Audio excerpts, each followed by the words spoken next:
Hey everyone, Cale Grieve here with Sutton West Coast. I hope everyone's been enjoying the sunny start to spring we've been having. It's a great time to show some properties and check out some open houses if you haven't already.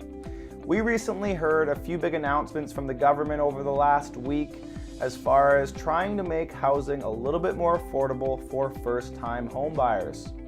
So the first of these two announcements would be the amount of money you can withdraw from your RRSP account, which has changed from $25,000 over the last decade, now sitting at $35,000. Now, the second of the two announcements, and the one that's making all the headlines on newspapers, is the contribution from CMHC of 10% of the purchase price of a newly built home up to $480,000. Now, if the home buyer qualifies, being it their first home, having a household income of less than $120,000, and they can come up with their standard 5% down payment, they may count on CMHC for an interest-free loan called the shared equity mortgage.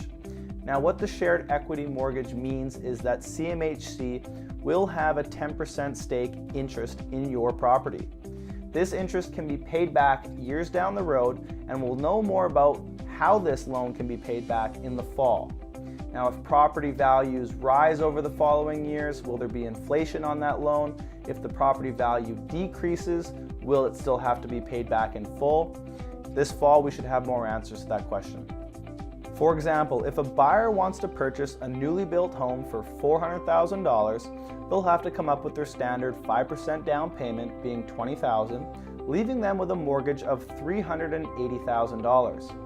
Now, with what CMHC will kick in, 10% being $40,000, that brings that buyer's mortgage from $380,000 down to $340,000. Now, with a standard mortgage rate of 3.5%, that buyer's mortgage payments can go down as much as $200 per month.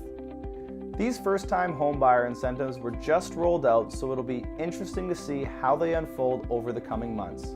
Reach out if you'd like to dive a little bit deeper into any of this. I'm happy to answer any of your questions as always. Have a great day, and we'll talk to you soon.